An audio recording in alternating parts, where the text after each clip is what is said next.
পঞ্চায়েত ভোটে গত বিধানসভা ভোটে 26,000-এর লিড দিয়েছিলেন, কিন্তু এবারে 42,000 প্রায় ভোটে আপনার পিছিয়ে আছে। খাতায় কলমে আছে, ওই তৃণমূলের খাতায় কলমে আছে। ভোট করোনা কেন্দ্রে কি হচ্ছে, ভোট ধানে কি হচ্ছে, বুথ জামে কি হচ্ছে, এজেন্টদেরকে তুলে নিয়েছে, এগুলো অন্যায় না করলে আমরা 50,000 ভোটে লিডে আছে। সামনে 26-এ কেমন হবে স্টেটমেন্ট? মানুষ যেমন চাইবে, সারা রাজ্যে 17টা দিয়ে বলেছিলাম মানুষ চাইলে আমরা পার্লামেন্টে যাব। যদি 2026-এ মানুষ আমাদেরকে চাই, আমরা আইনসভার মধ্যে যাবো, না চাই যাবো না। এই যে ভাঙড়ে এত আতঙ্ক, কর্মীদের মধ্যে ভয়, অনেকে বলছে, অনেকে জয়েন করেছে, অনেকে তৃণমূলে জয়েন করবে।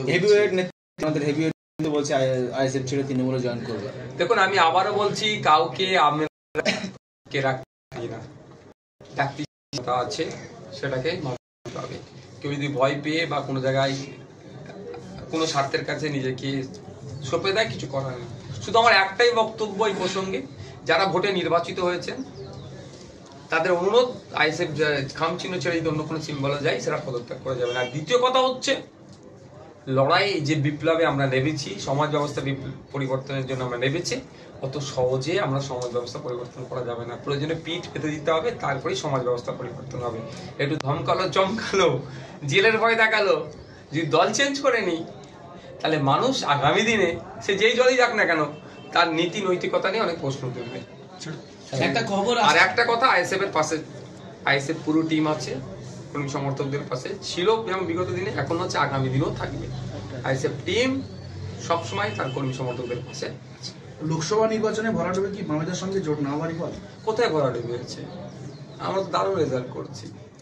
আরো ভালো রেজাল্ট করার দরকার ছিল, আরো ভালো রেজাল্ট হওয়ার দরকার ছিল, কিন্তু ওই বাইনারি পলিটিক্স, লক্ষ্মীর ভান্ডার বন্ধ করে দিবার ভয় দেখে এইসব করে ভোটটা নিয়ে নিয়েছে। একটা কথা শোনা যাচ্ছে আপনি নাকি তৃণমূলে জয়েন করছেন। আর একবার বলুন, আপনি তৃণমূলে জয়েন করছেন নাকি?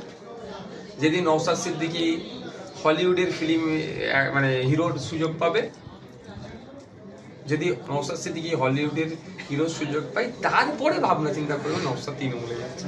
মানে আমার পক্ষে সম্ভব নয় বলিউড নয় হলিউডে হিরো হওয়া, যেটা অসম্ভব। যেমন আর এই যারা অভিযোগ করছে, অভিযোগ এটা অ্যাকচুয়াল নয়, এটা হচ্ছে একটা প্রোপাগান্ডা, যে আমাদের কর্মী সমর্থক ভালোবাসার মানুষদের মনে একটা মিসগাইড করে দেওয়া। ভাইজান যদি চলে যায়, তাহলে আমি একটু আগে চলে যায় থাকি তৃণমূলে, এই ধরনের।